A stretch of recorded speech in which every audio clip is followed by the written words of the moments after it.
The rain had started 3 hours before the ceremony, and now it drummed against the stone courtyard like 1,000 impatient fingers. I stood at the very back of the gathered crowd, my thin cloak doing little against the cold that seeped through fabric and skin alike. Around me, the pack members pressed closer to the raised platform, where the Lycan king would present his son to the realm. A ritual as old as the bloodlines themselves. I didn't belong here. Not really.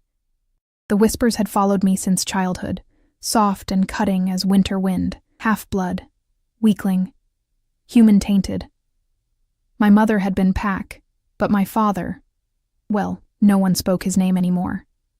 All I inherited from him was pale blonde hair that caught moonlight wrong, and a frame too delicate for a world built on strength. The other women stood tall and proud, their dark hair gleaming, their bodies testimony to generations of pure Lycan blood. I was a shadow among monuments. "Move aside," someone hissed, elbowing past me. I stumbled but caught myself, keeping my eyes down. It was easier that way. Easier to be invisible than to face the disdain in their eyes. The crowd shifted, a collective intake of breath, and I looked up despite myself. He stood on the platform like carved granite come to life. Ronan Ashford, the Lycan king.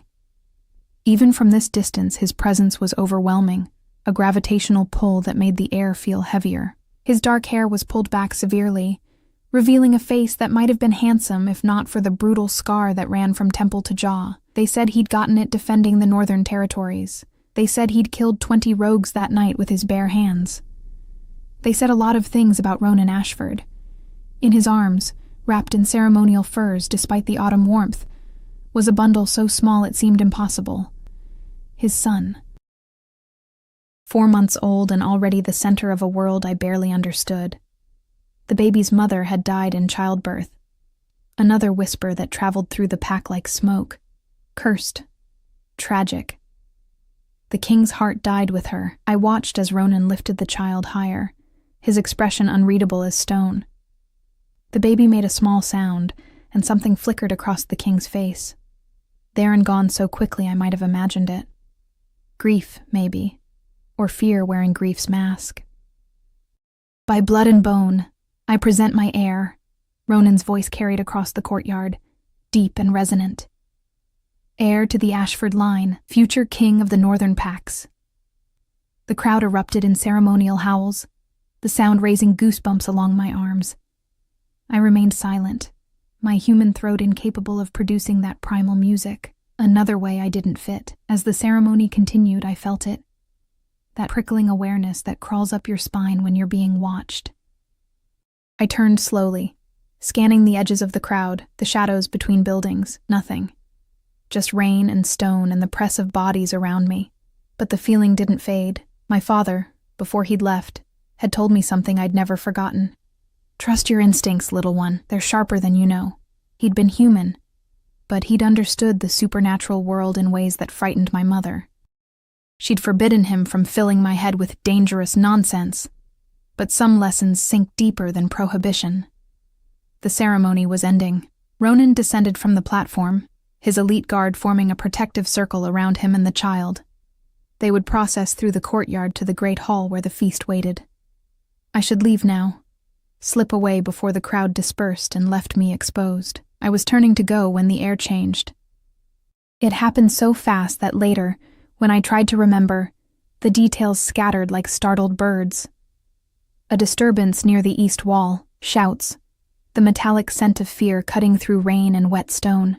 The crowd surged, people trying to see or flee or both at once. I was pushed forward, stumbling, suddenly much closer to the platform than I'd ever intended to be. That's when I saw them. 3 figures, dark and impossibly fast, moving through the panicking crowd like wolves through sheep. No, not like wolves. Something else. Something wrong. Their movements were too fluid, too predatory, and the guards who tried to intercept them fell back clutching wounds that steamed in the cold air. Rogues. Had to be, but rogues didn't move like that, didn't smell like that. A scent of decay and dark magic that made my stomach clench. One of them had broken through the guard's perimeter, was heading straight for Ronan, who had turned his body to shield his son, his free hand already shifting into something between human and beast. I should run. Every survival instinct screamed at me to run. Instead, I watched in frozen horror as the attacker's hand rose, something glinting in their grasp. Not a blade. Arrows. 4 of them held between fingers like impossible claws, points already dripping with substance too dark to be rain, time stretched, taffy thin and terrible. Ronan couldn't shift fully, not while holding his son. The baby was crying now, thin wails cutting through chaos. The nearest guard was too far away, still grappling with another attacker. Everyone was too far away. Everyone except me. I didn't think. Thinking would have stopped me, reminded me of my place, my weakness, my absolute insignificance in this moment. Instead, I moved. My legs carried me forward in a stumbling run. I wasn't fast, would never be fast like them, but I was close, and close was enough. The attacker's arm drew back, those poison-tipped arrows aimed at the small bundle in the king's arms. I threw myself between them. The first arrow hit my shoulder, punching through muscle and tendon with surprising ease. The pain was white-hot, immediate, stealing my breath. The second followed a heartbeat later, lower, near my ribs. I felt it scrape bone. I was falling. The world tilting sideways, but my body still served as a shield. The third arrow caught me in the thigh, and the fourth embedded itself in my upper back as I crumpled. Through dimming vision, I saw Ronan's face above me. His eyes, ice blue and wide with something that might have been shock, were the last clear thing I registered before the poison hit my bloodstream. It burned. Not like fire. Fire was clean, hungry, purposeful. This was corruption, spreading through my veins like rot through wood. I tried to scream but couldn't find the air. My body convulsed, and distantly I heard shouting, felt hands on me, but it all seemed to happen to someone else. The last thing I saw before darkness took me was the baby, safe in his father's arms, his small face turned toward me as if he knew, as if he understood what I'd given. Then nothing. Nothing but the dark, and the poison, and the distant sound of my own heartbeat growing slower. Slower. I woke to whiteness. Not the clean white of snow or moonlight, but the sterile, suffocating white of the healing ward.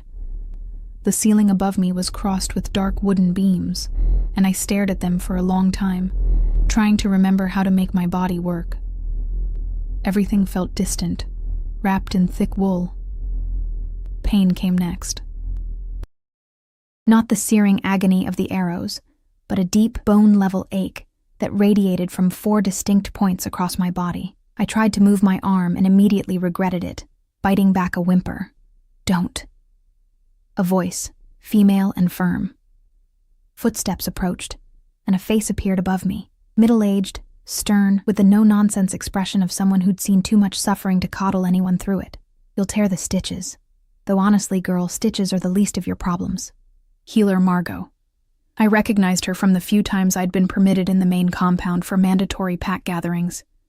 She'd never spoken to me before. Half-bloods usually dealt with the apprentice healers, if we were treated at all. The baby? My voice came out as broken glass, scraping my throat raw. Something flickered across Margot's face. Surprise, maybe. The prince is fine, unharmed.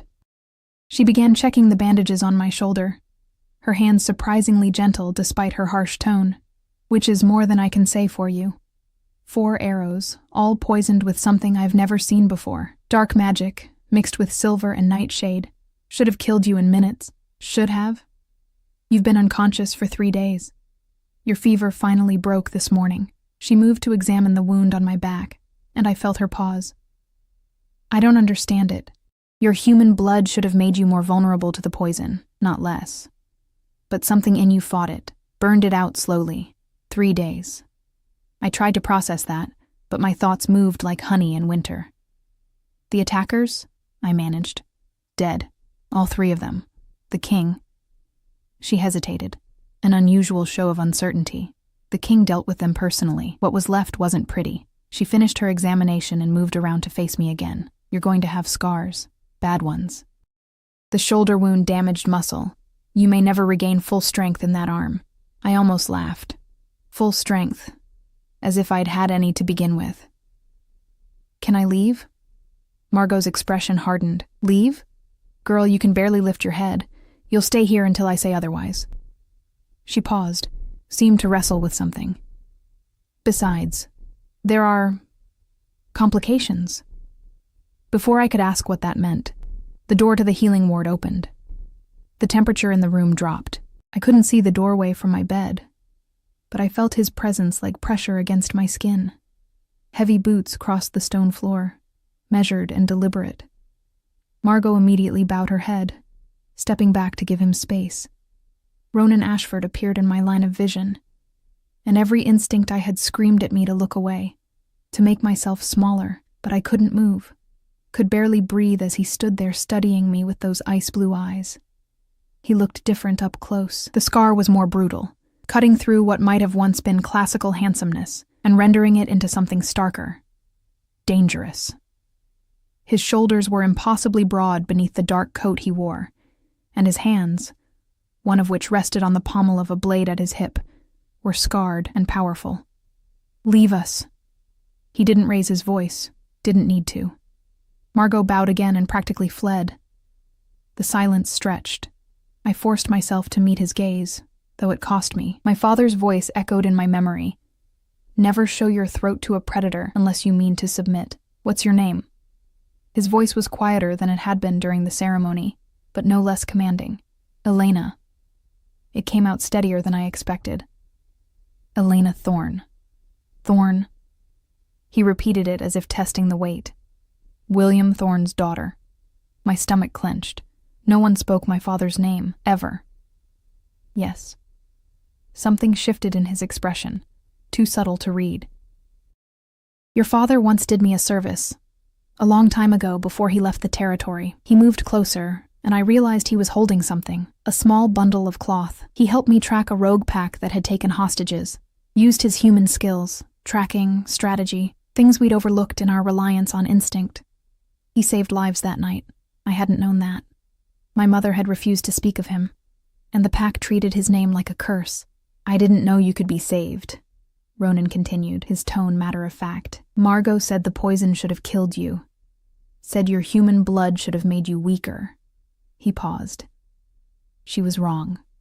He set the bundle on the table beside my bed, began unwrapping it. 4 arrows, their points still dark with dried poison.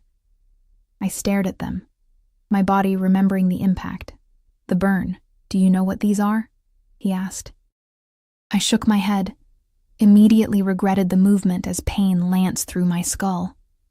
Cursed weapons, crafted specifically to kill Lycans. The poison is designed to attack our healing abilities, to turn our own strength against us. His jaw tightened. If even one had hit my son, he would have died in agony within the hour. 4 would have killed him in minutes. The weight of those words settled over the room. You threw yourself in front of them. It wasn't a question, but I answered anyway. Yes. Why? The question hung between us, demanding truth. I searched for an answer that would make sense to him. Duty, honor, loyalty to the pack that barely tolerated me, but lying to the Lycan king seemed both pointless and dangerous. "I don't know," I admitted. "I saw him, your son, and I just moved." There wasn't time to think. Ronan stared at me for a long moment, his expression unreadable. Then, slowly, he reached out and did something that stopped my heart. He touched my face, his palm rough against my cheek, tilting my head so I had to meet his eyes fully. "You saved my son's life," he said quietly. "With your own body, knowing it would kill you. A half-blood girl the pack treats like dirt threw herself in front of poisoned arrows meant for my heir." His thumb brushed across my cheekbone, the gesture almost tender. "Do you understand what that means?" I couldn't speak, couldn't breathe. "It means you belong to me now." His voice was soft but absolute. "Life debt. It's old law. Older than the pack structures. Older than the territories. You saved my son. Your life is now bound to this house, to my bloodline. Do you understand?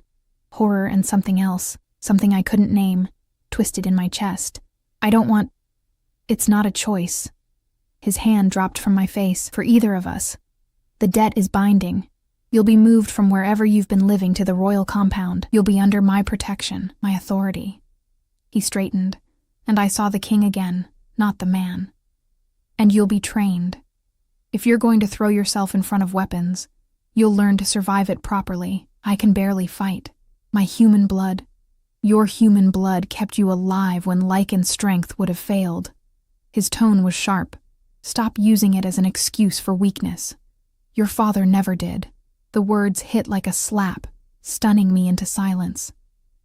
Ronan moved toward the door, then paused. The pack will know what you did, how you saved the prince. Some will respect you for it. His hand rested on the door frame. Others will hate you more than ever. Power shifts create enemies, Elena Thorne. Be ready for that. He left without waiting for a response, the door closing with soft finality. I lay there in the white room, my body aching, my mind reeling. Through the narrow window, I could see the sun setting, painting the sky in shades of blood and gold. Everything had changed. 3 days ago, I'd been invisible, forgettable, safe in my insignificance. Now I belonged to the Lycan king, bound by ancient law to the most powerful and most dangerous man in the territory. I closed my eyes and tried not to think about what that meant. Tried not to wonder why his touch had felt like both a brand and a promise. The royal compound sat on the highest point of the territory, a fortress of gray stone and dark timber that seemed to grow from the mountain itself. I'd only ever seen it from a distance, a place for purebloods, for warriors, for those who mattered. Now, 2 weeks after waking in the healing ward, I stood at its gates with nothing but the clothes on my back and 4 healing scars that pulled with every breath. Margot had released me that morning with a list of restrictions longer than my arm and a look that said she expected me back in her ward within a week. The shoulder wound was healing poorly, the muscle reluctant to knit properly. My limp from the thigh wound was pronounced, though she promised it would fade with time. The other 2 would leave marks, but little else. You're expected in the east wing. The guard at the gate, a massive man with gray threading his dark hair, barely looked at me. 3rd floor. Someone will show you. I climbed the steps slowly, my leg protesting each rise. The compound was enormous, all sharp angles and defensive architecture. Lycans moved through the corridors with purpose, barely sparing me a glance. I caught whispers, though, trailing me like smoke. That's her. The half-blood who took the arrows. Heard she can barely walk now. Pathetic. The king's lost his mind, bringing her here. I kept my eyes forward, my spine straight despite the pain. My father's voice again. Let them talk. Words are wind.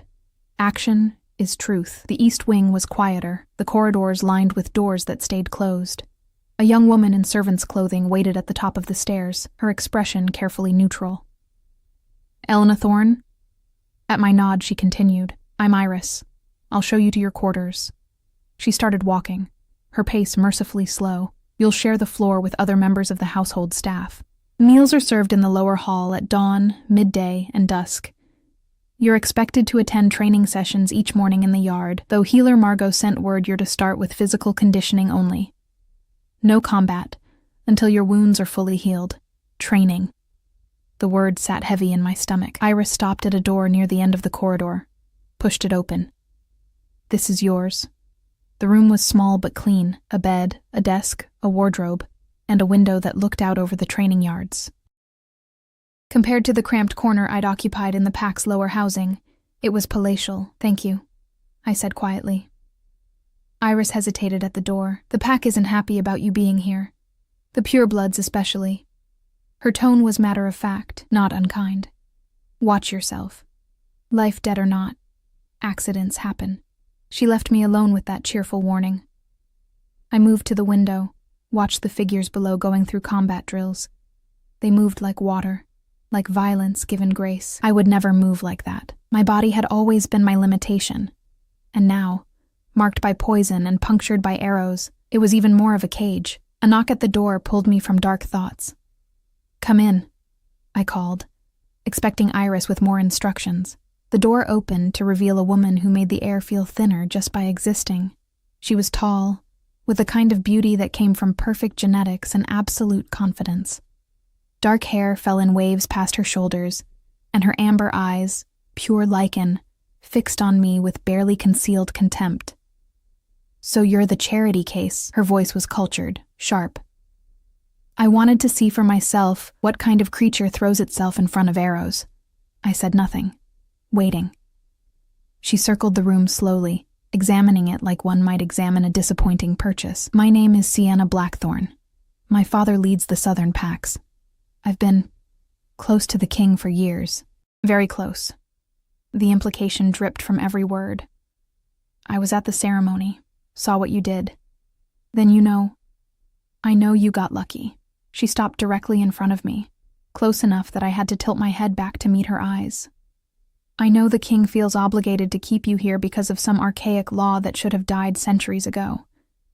But obligation isn't respect, little half-blood, and it certainly isn't affection." My throat tightened, but I kept my voice level. "I never asked for this." "No?" Her smile was knife-sharp. "You just happened to be in the perfect position to play hero? How convenient. How very calculated." She leaned in, her voice dropping to a whisper. "But here's what you need to understand. The king needs a queen. Someone strong, pure-blooded, capable of giving him more heirs. Someone who can stand beside him in power." She straightened. "You are a temporary curiosity, a debt to be paid. Don't mistake his protection for anything more, or you'll find yourself broken in ways those arrows never managed." She left with the same predatory grace she'd arrived with, the door clicking shut behind her. I sat on the bed, my hands shaking. Not from fear, though there was that too, but from anger. The familiar, bitter anger of being told what I was, what I could never be, what I should accept.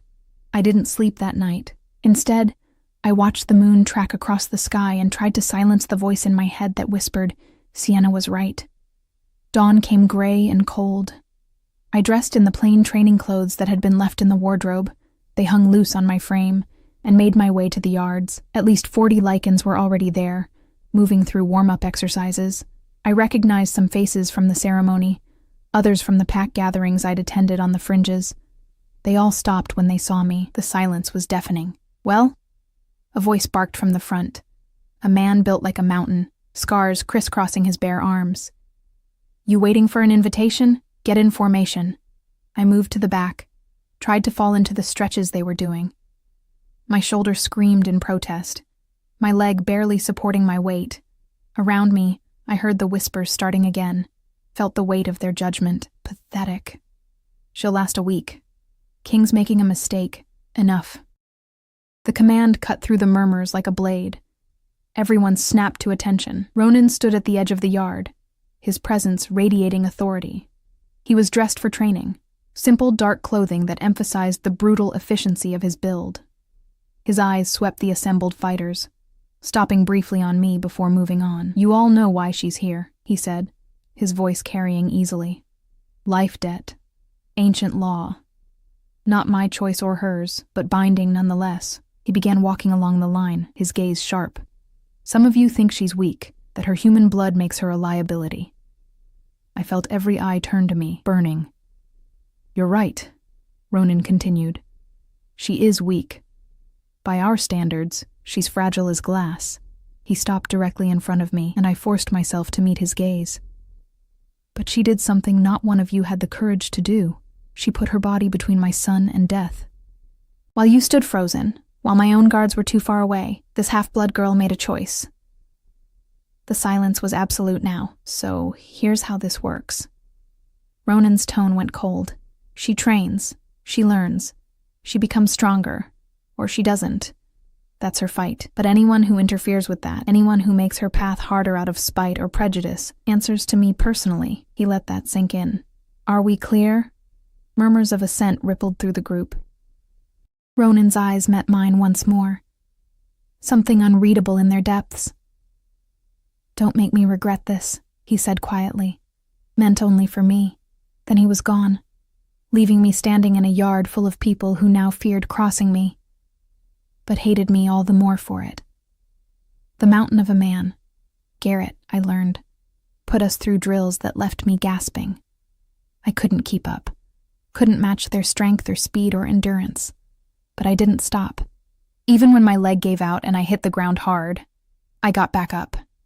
Action is truth. By the time the session ended, I was shaking with exhaustion, my wounds weeping through the bandages. But I'd lasted. I'd stayed. As I limped toward the compound, someone fell into step beside me. A young man, maybe 20, with kind eyes and sandy hair. "That was impressive," he said. "I'm Callum. I just wanted to say, what you did at the ceremony, that took guts." I looked at him warily, waiting for the insult to follow. "It didn't. Most of them won't admit it," Callum continued.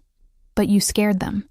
Seeing someone so," he searched for a word, "breakable do something that brave. It raises uncomfortable questions about their own courage." "I wasn't brave," I said quietly.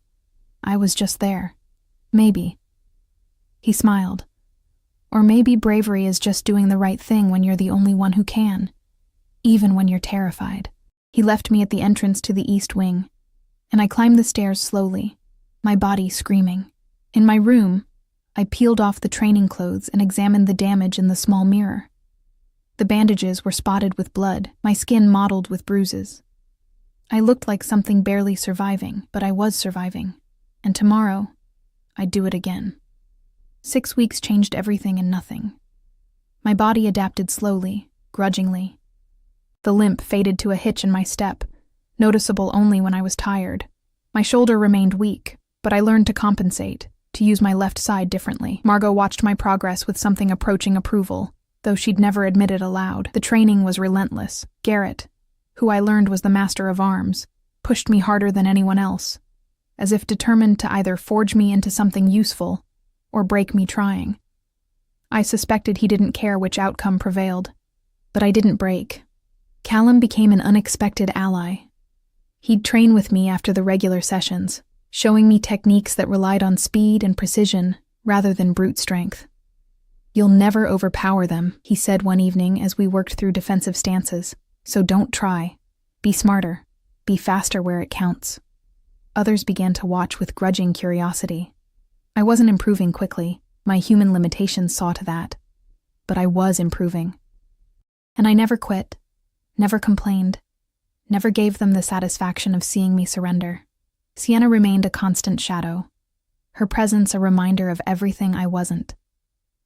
I'd see her entering Ronan's private quarters, leaving at dawn with satisfaction written across her perfect features. She'd smile at me in passing, those amber eyes promising violence wrapped in silk.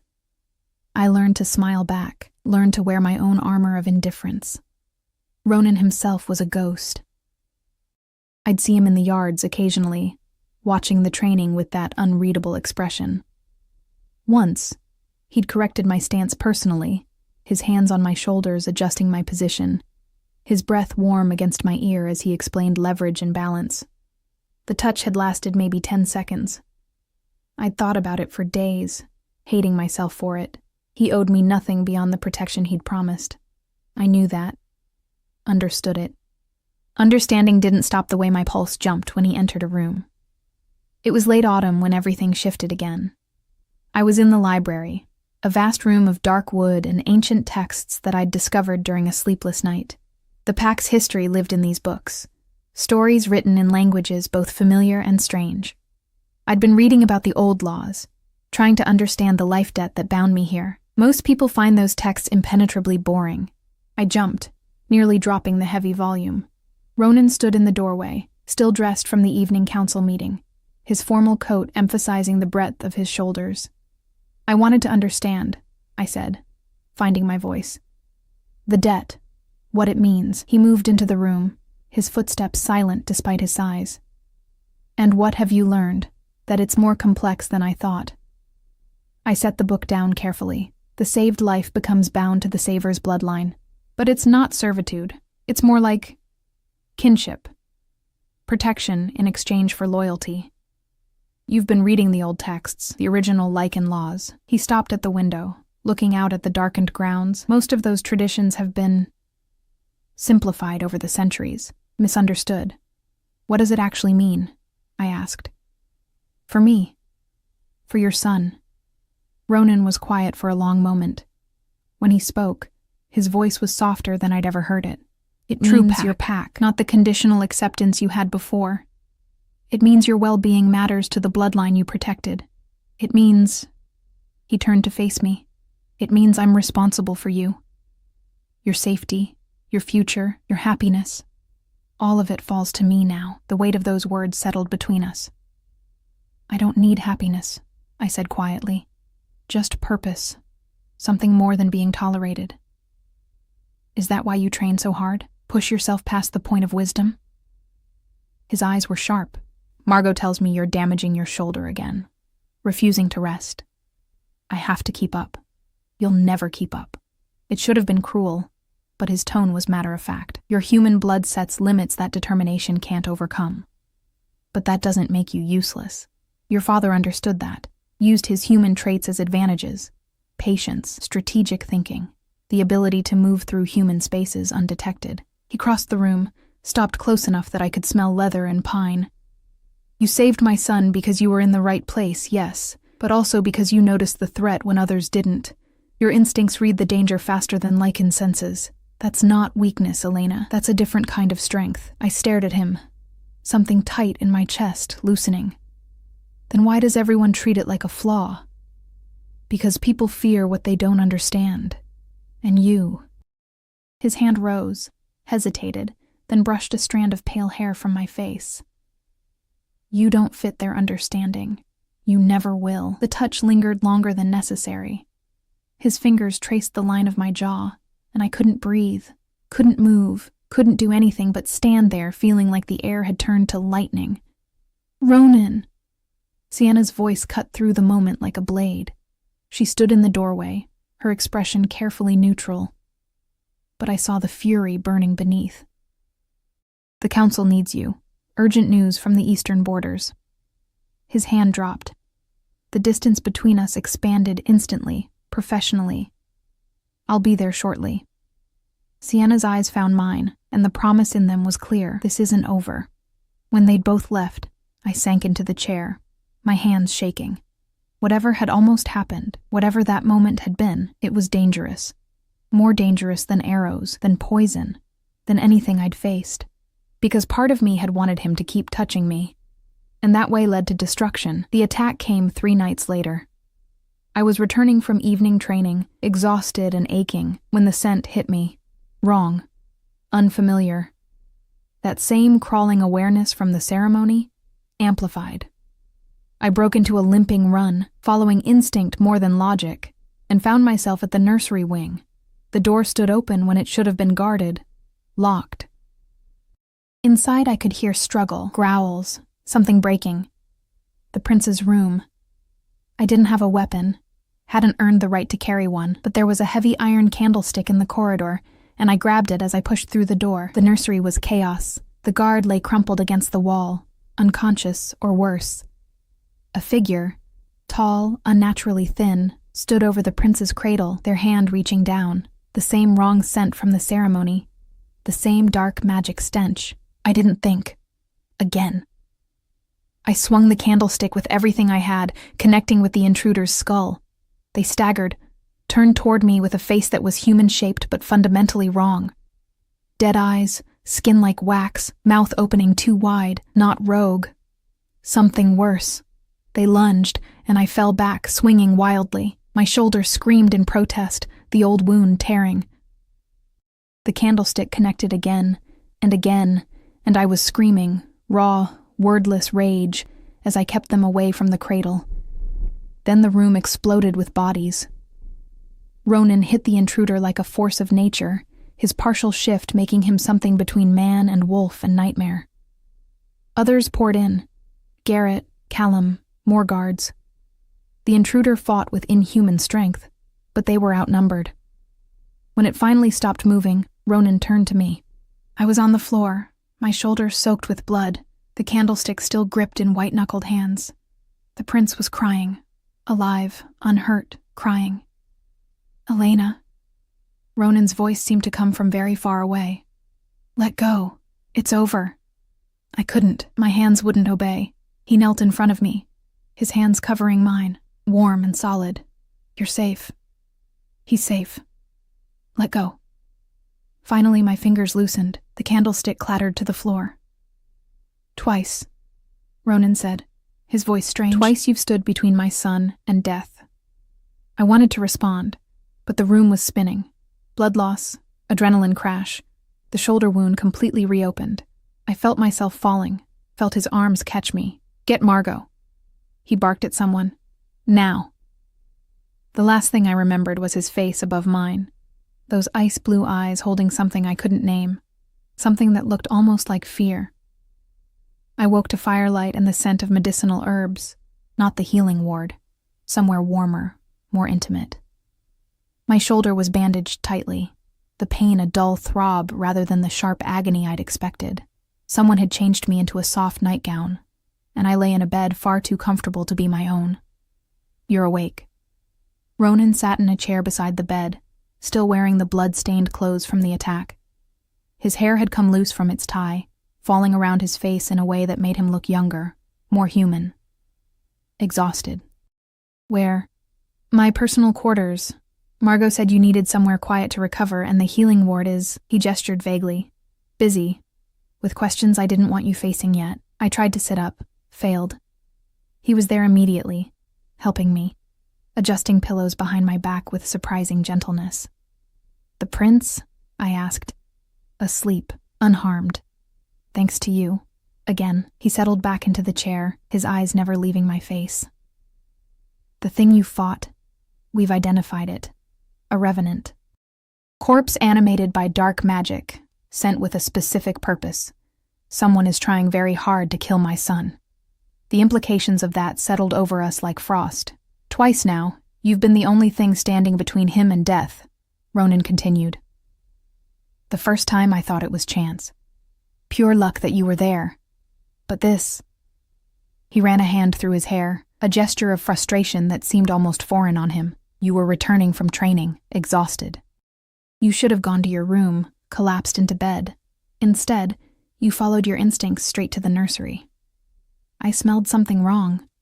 Most Lycans didn't smell it. The revenant was masked with magic. But you, with your human senses, your human instincts, you caught it. He leaned forward, elbows on his knees. Do you understand what that means? You're not just lucky, Elena. You're connected to him somehow. The life debt created a bond that goes beyond simple obligation. I stared at him. That's not in the texts, because it's rare. So rare most people think it's myth. But when someone gives their life, truly gives it, expecting to die, to save another, sometimes the bond that forms is deeper than blood. Protective magic. Older than our kind. Older than the territories. His voice dropped. You're bound to my son's life force. You'll sense threats to him before anyone else. Feel when he's in danger. I'm his guardian, I whispered, the truth of it settling into my bones. Yes. Ronan's expression was complex, layered with things I couldn't parse, which makes you invaluable, and a target. Whoever is sending these assassins will eventually realize you're the obstacle. They'll come for you next. Let them. The words came out harder than I intended. I'm not afraid. You should be. He stood abruptly, moved to the window. I can protect you here, in the compound. But this creates... complications. Sienna. He turned sharply. What about her? I shouldn't say it. Should keep my mouth shut. Play safe. But lying in this bed, wearing the evidence of violence, I was tired of being careful. She thinks I'm trying to take something that belongs to her. You. A position she believes she's earned. Sienna and I... He paused, choosing words carefully. There's history. An understanding. The pack expects me to choose a queen from the pure bloodlines, someone strong enough to stand as equal. She's been... positioning herself for that role. And now I'm in the way. It wasn't a question. Ronan crossed back to the bed, sat on its edge this time, close enough that I could feel the heat radiating from him. You're not in the way. You're... He reached out, his hand cupping my face the way he had in the library. You're something I didn't expect, don't know how to categorize. You're infuriating and brave and completely unsuited for this world. And yet you fit into it in ways that terrify me. My heart was hammering so hard I was sure he could hear it. I can't offer you what Sienna wants. he continued, his thumb brushing across my cheekbone. I can't promise you a crown or status or any of the things that matter in pack politics. My son needs a mother figure eventually, and you're bonded to him in ways I'm only beginning to understand. But beyond duty, beyond debt, his eyes searched mine. I don't know what this is, what you are to me. I'm nobody, I said, my voice breaking. A half-blood girl who got lucky twice.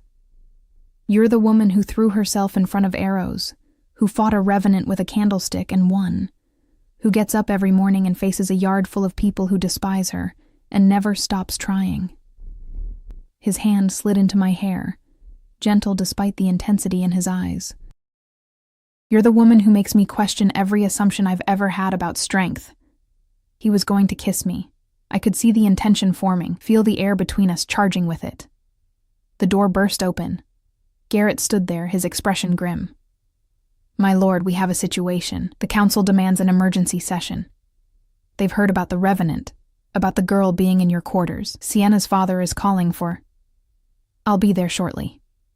Ronan's voice was pure ice. Garrett bowed and withdrew. The moment shattered like glass. Ronan stood, and I watched him transform, the vulnerability disappearing beneath layers of authority and control. By the time he reached the door, he was fully the Lycan king again. Rest, he said without turning. Margot will check on you. Don't leave these rooms until I return. Then he was gone, and I was alone with the dying fire and the echo of almost. 3 days passed in strange isolation. Margot came and went, changing my bandages and muttering about stubborn fools who didn't know when to stay down. Callum visited once, bringing books and news from the compound. The council is in an uproar, he told me quietly. Half of them want you elevated to an official position, royal guardian or something similar. The other half wants you expelled from the compound entirely. They're saying you're manipulating the situation, using the prince to gain influence. That's insane. Politics usually is. He offered a sympathetic smile. Ronan's fighting for you, but it's complicated. He needs the council's support, and Sienna's father commands significant influence. On the 4th day, Ronan returned. He looked like he'd aged years and days, the exhaustion carved deep into his features. But when he saw me, standing this time, testing my newly healed shoulder, something in his expression softened. You're recovering well. Margot says I'm too stubborn to die properly. I tried for lightness, failed. He moved closer, reached out, then seemed to think better of it. The council has agreed to a compromise. You'll be given an official title, Ward of the Crown Prince. You'll live in the royal wing, serve as his primary guardian and protector. It's an unprecedented position, but the attacks have made them amenable to unprecedented solutions. And Sienna has agreed to serve as my advisor on pack relations, a position of influence, but not... He trailed off. Not queen. No. He met my eyes. Not queen. I've made it clear that decision is mine alone, and I'm not ready to make it. May never be ready despite the council's pressure. We stood there in the firelight, the space between us charged with everything unsaid. You should know, Ronan continued. This position will make you more visible, more vulnerable. The enemy, whoever they are, will see you as an obstacle. They may come for you directly, I know. And you're still willing? I thought of the prince, small and helpless, and somehow bonded to my very soul. Thought of the life I'd had before, invisible and tolerated. Thought of the woman I was becoming, forged in fire and blood. Yes. Ronan closed the distance between us in 2 strides. This time, when he cupped my face, there was no hesitation. His mouth found mine in a kiss that was nothing like I'd imagined, harder, hungrier, tasting of desperation and need and something that might have been hope. When he pulled back, we were both breathing hard. This is a terrible idea, he said against my lips. Probably. The pack will be scandalized. The council will revolt. Sienna will want you dead. I know. He kissed me again, softer this time, his hands gentle as they cradled my face. I can't promise you easy, can't promise you safe, can't even promise you happy. I don't need promises, I whispered. I just need purpose. And maybe... I met his eyes, saw my own hope reflected there. Maybe someone to fight beside. You have that. His thumb traced my lower lip. You've had it since the moment you threw yourself in front of those arrows. I just needed time to understand what I was feeling. A sound from the connecting room. The prince, waking from his nap. Ronan's expression transformed into something softer, paternal. Come, he said, taking my hand. Meet him properly, as his guardian. We entered the nursery together. The prince, nearly 7 months old now, was standing in his cradle, chubby hands gripping the rail. When he saw me, his face split into a gummy smile. I approached slowly, and he reached for me immediately. When I picked him up, carefully, mindful of my healing shoulder, he buried his face in my neck with absolute trust. The bond thrummed between us, warm and unbreakable. He knows you, Ronan said quietly. Has since the beginning. I looked at this tiny person I'd saved twice, who'd somehow saved me in return. At the man standing beside me, no longer untouchable king, but just Ronan. Complicated and damaged and impossibly strong. What's his name? I asked, realized I'd never known. Emrys. It means immortal. Ronan's hand rested on my lower back, a gesture of possession and protection. After everything, it seemed fitting. Emrys made a happy sound, grabbing a fistful of my pale hair. Through the window, I could see the compound below, the training yards where I'd bled and persevered, the halls where I'd been scorned and tested, the world that had never wanted me but couldn't deny me anymore. I'd come here bound by debt, marked by scars, expecting nothing. Instead, I'd found purpose, family, something that tasted remarkably like belonging. The road ahead would be brutal, I had no illusions about that. The enemy was still out there, plotting. The pack would resist. Sienna would scheme. Politics would crush, and complications would multiply. But standing in the firelight with Emrys in my arms, and Ronan's hand warm against my back, I felt something I'd never expected to feel. I felt like I'd come home, not to a place, not to a title or position, to people, to purpose, to the strange, fierce love that forms in the spaces between sacrifice and survival, the Lycan king's ward, the prince's guardian, the half-blood girl who'd taken 4 arrows and lived to tell about it.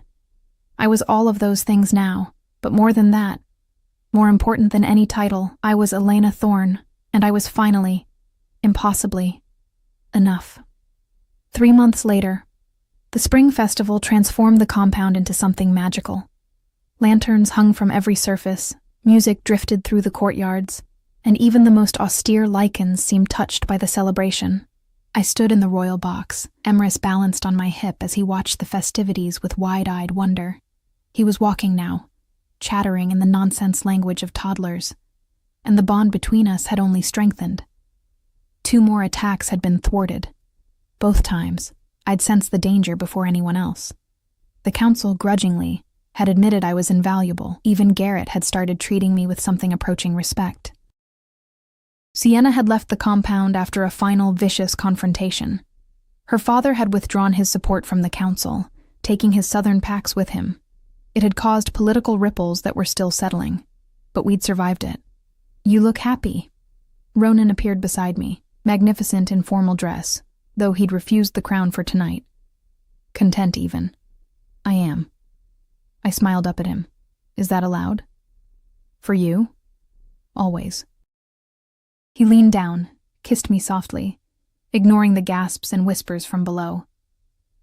We'd stopped hiding weeks ago, stopped pretending the bond between us was purely political. Let them talk. Let them judge. I'd learned that the only opinions that mattered were the ones held by people I loved. Callum approached, grinning. The prince is demanding cake. Actually, demanding. With words that are almost words. I laughed, setting Emrys down so he could toddle over to his favorite guardian. After me, he loved Callum best. Ronan's arm slid around my waist, pulling me close. Thank you, he said quietly. For what? For being brave when I needed you to be. For loving my son.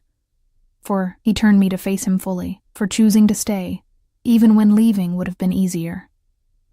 I thought of the girl I'd been, invisible, afraid, convinced her human blood made her worthless. Thought of everything I'd survived to become who I was now. Leaving was never really an option, I told him. Not after the first arrow, not after I understood what I was protecting. Below us, the festival continued. Above us, stars wheeled through an endless sky, and in that moment, surrounded by light and music and love hard won, I understood something fundamental. Strength wasn't about perfection, wasn't about fitting into molds others created.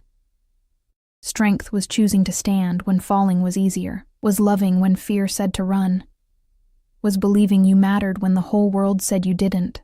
I'd taken 4 arrows protecting the Lycan King's son, but what happened after? The transformation, the love, the belonging, that was the real miracle. That was the story worth telling, and it was mine.